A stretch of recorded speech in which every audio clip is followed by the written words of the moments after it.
Hello students, welcome to my channel. आज हम पढ़ने वाले हैं समष्टि अर्थशास्त्र का चैप्टर 4 जिसका नाम है राष्ट्रीय आय का आकलन। आज इस वीडियो के अंदर हम बात करेंगे इनकम मेथड की या आय विधि की, अपने राष्ट्रीय आय को निकालने की, या इनकम मेथड या आय विधि। इससे पहले जो हमारा प्रोडक्ट मेथड या हमारी उत्पादन विधि थी, मूल्य वृद्धि विधि, वो हमने लास्ट वीडियो के अंदर देख ली थी। अगर आपने वीडियो नहीं देखी है तो नीचे डिस्क्रिप्शन में लिंक दिया हुआ है, आप वहाँ पर जाकर के देख सकते हैं। क्लियर है? तो चलिए आज की वीडियो स्टार्ट करते हैं।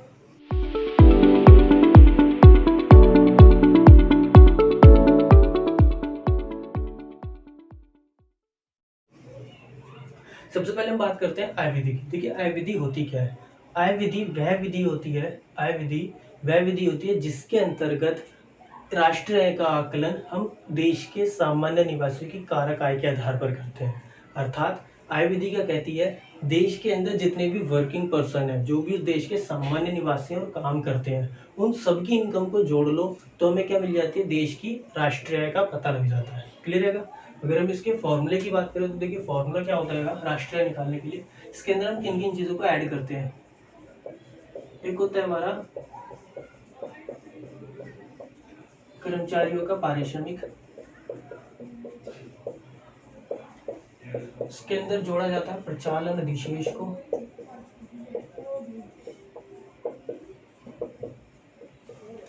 फिर उसके अंदर जोड़ा जाता है मिश्रित आय को।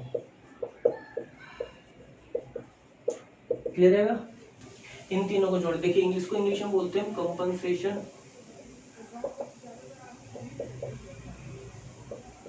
Of employees. ये क्या होता है हमारा? प्रचालन विशेष, यानी कि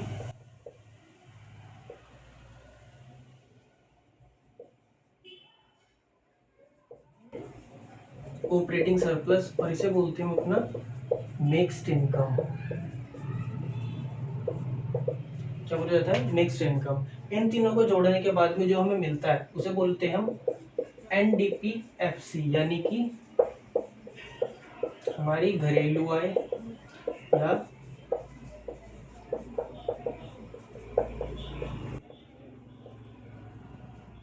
डोमेस्टिक इनकम। ठीक है, इसको हम क्या बोलते हैं? एनडीपीएफसी या फिर घरेलू आय या डोमेस्टिक इनकम। इसको एक और नाम से जानते हैं कारक लागत पर शुद्ध घरेलू उत्पाद। कारक लागत पर शुद्ध घरेलू उत्पाद या net domestic product at factor cost, हम इसको इस तरह से भी जानते हैं। अब मुझे क्या निकालना है? अपना राष्ट्रीय निकालना है, जिसको हम क्या बोलते हैं? NNPFC, net national product at factor cost, या हमारी कारक लागत पर शुद्ध राष्ट्रीय उत्पाद एनएनपीएफसी। मेरे पास में क्या है?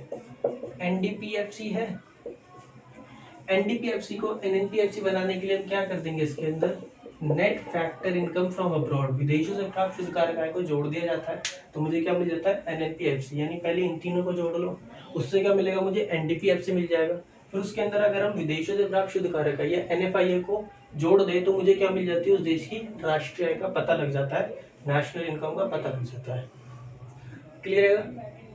अब देखिए, अगर हमें ये तीनों चीजें डायरेक्टली मिल जाए, यानी हमें कर्मचारियों का पारिश्रमिक, प्रचालन अधिशेष और मिश्रित आय डायरेक्टली मिल जाए तो इजी हो जाता है हमारे क्वेश्चन को सॉल्व करना। बट कभी कभी क्या होता है, हमें ये तीनों चीजें इजी डायरेक्टली नहीं मिलती। हमें क्या करता है? वो इनको पार्ट्स में डिवाइड करके दे देता है, अलग अलग पार्ट्स में हमें उनको जोड़ करके इन चीजों को बनाना होता है। तो देखिए, इनको समझ लेते हैं कि ये क्या होते हैं और इसके अंदर किन किन चीजों को ऐड करा जाता है। सबसे पहले बात करते हैं कर्मचारी के पारिश्रमिक। देखिए, कर्मचारी का पारिश्रमिक होता क्या है? Compensation of employees. तो कंपनसेशन ऑफ एम्प्लॉयज है कर्मचारी के पारिश्रमिक से क्या होता है?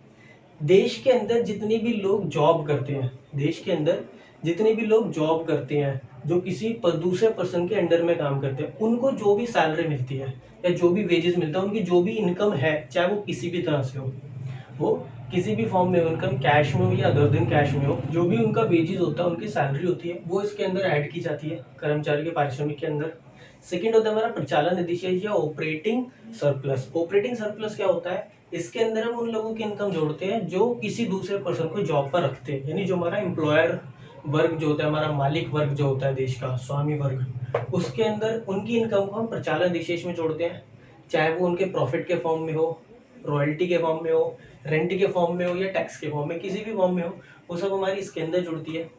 देन आती है हमारी मिश्रित आय या मिक्स्ड इनकम। मिश्रित आय के अंदर क्या होता है, जो हमारे देश के अंदर छोटे मोटे व्यापारी या जो बिजनेसमैन होते हैं, जो अपने घरों के अंदर स्वनियोजित कार्य करते हैं। स्वनियोजित मतलब खुद से ही लगे रहते हैं अपने काम में, जैसे अपने घरों के अंदर खेती कर लेना, कुछ लोग होते हैं सब्जी उगाते हैं अपने घरों में, कुछ बाग पेड़ लगा लेते हैं, बाग बना लेते हैं अपने घरों के अंदर, कुछ और कोई काम करने लगते हैं, दुकान खोल लेते हैं घरों में। तो वो हमारी जो उनकी इनकम होती है वो मिश्रित आय के अंदर जोड़ते हैं। इसके अंदर काफ़ी सारी मिली जुली आय होती है, इसीलिए इसको मिक्स्ड इनकम या मिश्रित आय बोलते हैं। क्लियर है, हर वर्ग से आती है, हमारी प्राइमरी सेक्टर से, सेकेंडरी से, टेरिटरी से। तो इस वजह से हम इसको क्या बोलते हैं, मिक्स्ड इनकम या मिश्रित आय बोलते हैं। इन तीनों को जोड़ने पर हमें एनडीपीएफसी मिल जाता है। उसके अंदर हम एनएफआईए को जोड़ देते हैं तो मुझे क्या मिल जाता है, एनएनपीएफसी मिल जाता है। एनएफआईए आप सबको पता है क्या होता है, विदेशों से प्राप्त शुद्ध कारक आय। विदेशों से प्राप्त शुद्ध कारक आय क्या होती है, विदेशों से जो हमें कारक आय मिली माइनस विदेशों को जो हमने कारक आय प्रदान की, इन दोनों के अंतर को विदेशों से प्राप्त शुद्ध कारक आय बोलते हैं। क्लियर है। अब हम बात करते हैं इनके अंदर हम किन किन चीजों को ऐड करते हैं, तो एक एक करके पढ़ते हैं। सबसे पहले बात करते हैं कर्मचारियों का पारिश्रमिक। देखिए इसके अंदर हम किन किन चीजों को ऐड करते हैं।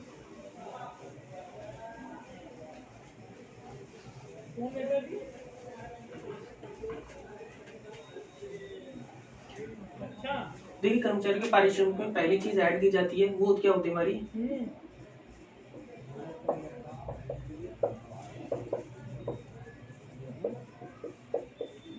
नकद वेतन व मजदूरी। जो भी हमारे एम्प्लॉयज होते हैं उनको जो भी सैलरी एंड वेजेस कैसे मिलते हैं, कैश में मिलते हैं। यानी उनको जो कैश में जो उनको सैलरी मिलती है, कैश से रिलेटेड मतलब ये नहीं सिर्फ कैश में मिलती है, उनके अकाउंट में ट्रांसफर होते हैं, चेक के द्वारा मिलते हैं, वो सब के सब इसमें कैश में इंक्लूड करा जाता है। क्लियर है, ऐसे नहीं कैश में सिर्फ उनको जो कैश मिलता है वो उनको उनके अकाउंट में ट्रांसफर होती है, उनको चेक मिलता है, तो सब चीजें हम इसमें कैश में जोड़ते हैं। जो उनको डायरेक्टली उनके पैसे जेब में आते हैं, मतलब क्लियर है, कहने का मतलब यह है जो पैसा उनका डायरेक्टली जेब में आता है उनके पास में खर्च करने के लिए, तो वो क्या होती है हमारी नकद मजदूरी और वेतन, salary and wages in cash, वो चीज इसके अंदर जुड़ती है। सेकंड क्या होता है,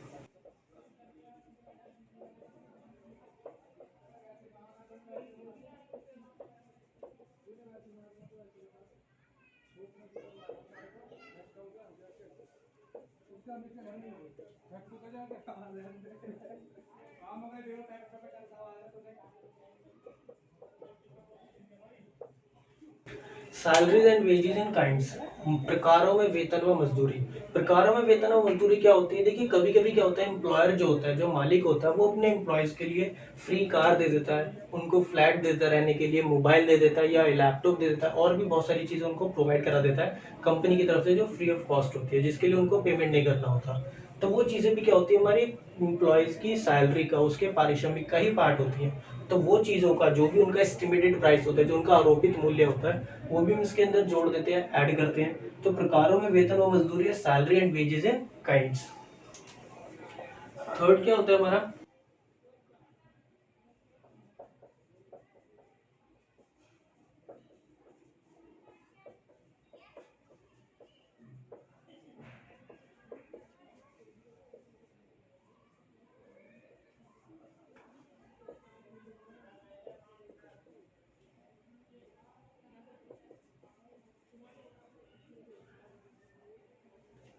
सोसाइटी सिक्योरिटी डोनेशन या कंट्रीब्यूशन बोल सकते हैं हम इसको। सामाजिक सुरक्षा अनुदान, सामाजिक सुरक्षा अनुदान क्या होता है, एम्प्लॉयर जो होता है अपने एम्प्लॉय की सामाजिक सुरक्षा के लिए उसका सैलरी का हर, उसकी सैलरी में से एक छोटा सा पार्ट क्या करता है, हर महीने वो अलग से स्टोर करके रखता है, सेव करके रखता है, और जितना पैसा वो एम्प्लॉय की सैलरी में से रखता है उतना ही पैसा वो अपनी तरफ से भी देता है, जिसको हम प्रोविडेंट फंड बोलते हैं। क्या होता है हमारा, प्रोविडेंट फंड। तो जो प्रोविडेंट फंड का पैसा होता है वो भी एम्प्लॉय का ही एक पार्ट होता है, एम्प्लॉय की सैलरी का ही पार्ट होता है, तो वो भी इसके अंदर ऐड होता है हमारा। क्लियर है, सामाजिक सुरक्षा अनुदान जैसे हमारा प्रोविडेंट फंड होता है। फोर्थ क्या होता है हमारा,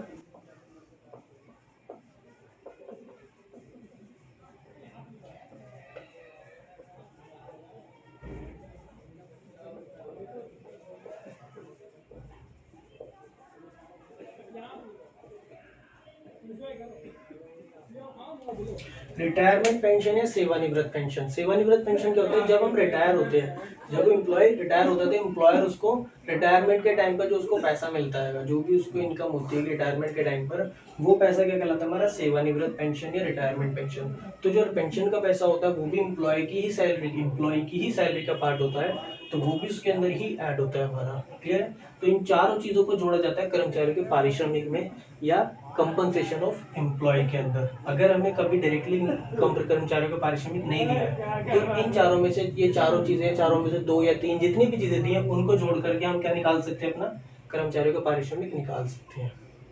आगे बढ़ते हैं अपने नेक्स्ट की तरफ। अब हमारा नेक्स्ट प्रचालन अधिशेष।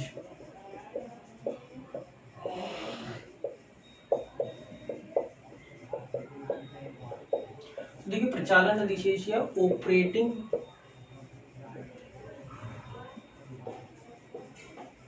सरप्लस, इसके अंदर हम किस किस चीज को ऐड करते हैं। तो प्रचालन अधिशेष के अंदर जो फर्स्ट चीज ऐड की जाती है वो क्या होता है, हमारा प्रॉफिट या लाभ। ठीक है, सबसे पहले हमारा प्रॉफिट, एम्प्लॉयर का जो प्रॉफिट होता है, जो भी हमारे मालिक का वर्ष के दौरान लाभ होता है वो उसकी इनकम होती है, तो उस प्रॉफिट को या उस इनकम को हम इसके अंदर जोड़ते हैं।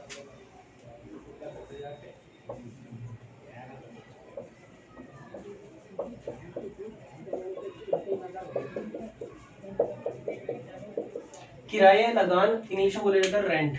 तो जो भी रेंट जो एम्प्लॉयर को मिलता है, अगर आपने कोई भी चीज अपनी किराए पर दे रखी है, रेंट पर दे रखी है, किसी को जगह अपनी कोई भी एसेट रेंट पर दे रखी है, तो उससे जो आपको रेंट मिलता है वो भी आपका ऑपरेटिंग सरप्लस होता है, तो वो भी इसके अंदर ही ऐड होता है। हमारा किराया लगान बोला जाता है, इंग्लिश में रेंट बोलते हैं इसे।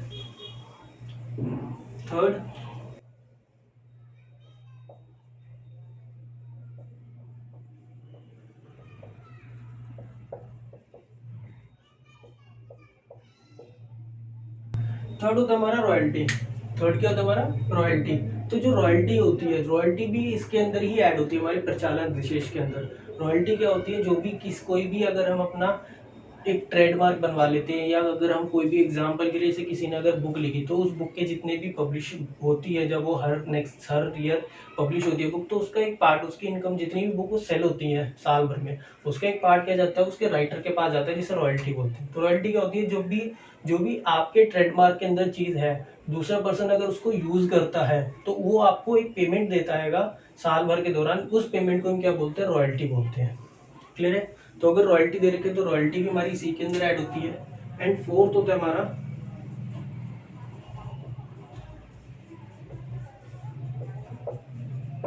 इंटरेस्ट है, ब्याज। अगर आपको ब्याज के रूप में, इंटरेस्ट के रूप में इनकम होती है, तो वो भी हमारी इनकम ऑपरेटिंग सरप्लस के अंदर ही ऐड होती है। क्लियर है। तो ऑपरेटिंग सरप्लस के अंदर भी हम इन चार चीजों को ऐड करते हैं। हमने कर्मचारियों के पारिश्रमिक में पढ़ लिया, उन चारों को जोड़ करके कर्मचारियों को पारिश्रमिक मिलता है, इन चारों को जोड़ करके हम अपना प्रचालन विशेष निकाल पाते हैं। अब देखिए बात करते हैं इन चारों की। कभी कभी क्या होता है, हमें ये चारों चीजें भी अलग अलग दे देता है, मतलब इनको भी पार्ट्स में डिवाइड कर देते हैं। ये तीनों चीजें तो हमें एज इट इज मिलती हैं, लाभ को क्या करते हैं, लाभ को भी इसे अलग अलग पार्ट्स में डिवाइड कर दिया जाता है। देखिए लाभ को अगर हम डिवाइड करें, किसको, लाभ को या प्रॉफिट को, तो इसके अंदर हम किन किन चीज को ऐड करते हैं। पहला होता है हमारा लाभांश या डिविडेंड।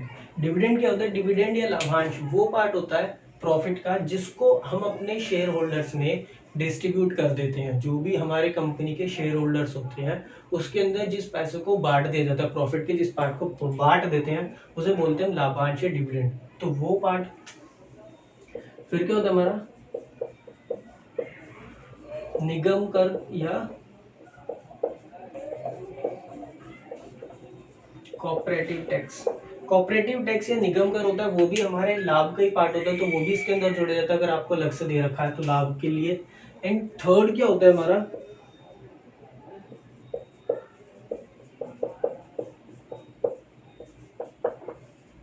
अवितरित लाभ या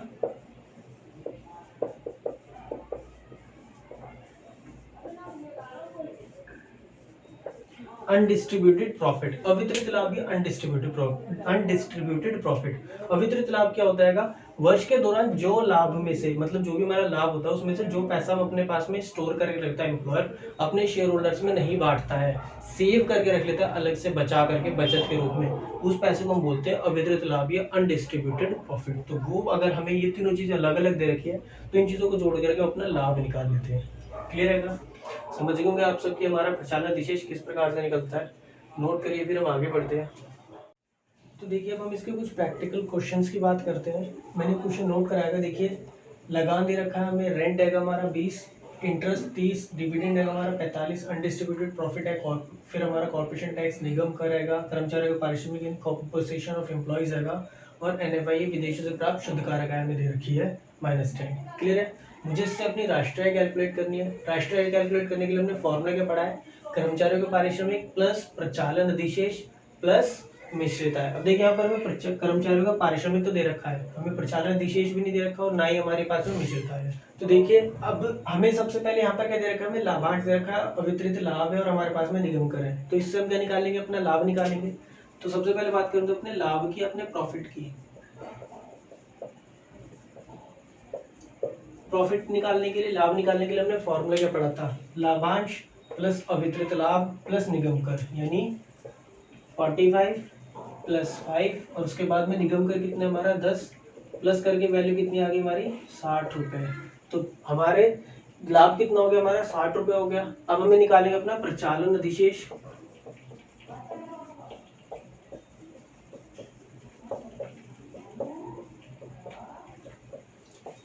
या ऑपरेटिंग सरप्लस। तो वो क्या होता है हमारा लाभ यानी 60 प्लस हमारा लगान और ब्याज 20 और 30 प्लस कीजिए सब वैल्यूज को 110 रुपए। ये क्या आ गया हमारा प्रचालन अधिशेष आ गया। अब मुझे निकालना अपना NDPFC। इसके लिए फॉर्मूला क्या होता है हमारा प्रचालन अधिशेष प्लस कर्मचारियों का पारिश्रमिक प्लस मिश्रित आय। मिश्रित आय में दे नहीं रखी है तो हम इन्हीं दो को ऐड कर लेंगे। कर्मचारियों का पारिश्रमिक कितना मेरा 400 है प्लस प्रचालन अधिशेष कितना मेरा 110 है, जोड़ करके वैल्यू कितनी हो जाएगी मेरी 510। ये क्या आ गया मेरा आ गया NDPFC यानी घरेलू आय आ गई शुद्ध घरेलू उत्पाद कार्य लागत पर। अब मुझे क्या निकालना है अपनी राष्ट्रीय आय यानी कि NNPFC निकालनी है। फॉर्मूला क्या होता है NDPFC प्लस NFIA यानी कि 510 में प्लस कर देंगे -10 को और हमारी नेशनल इनकम कितनी हो जाएगी एक साल की 500 रुपए। क्लियर रहेगा? समझ गए होंगे आप सब की राष्ट्रीय आय विधि से निकाली कैसे जाती है। आप इसे नोट कर लीजिए। तो आज की वीडियो के लिए इतना ही है। अगर आपको वीडियो पसंद आई हो तो प्लीज़ लाइक कीजिए, शेयर कीजिए और कमेंट करके बताइए कि आपको वीडियो कैसी लगी है। अपने सजेशंस, अपनी कमी जो भी आपको फील हुआ उसके बारे में कमेंट जरूर कीजिए। Thank you.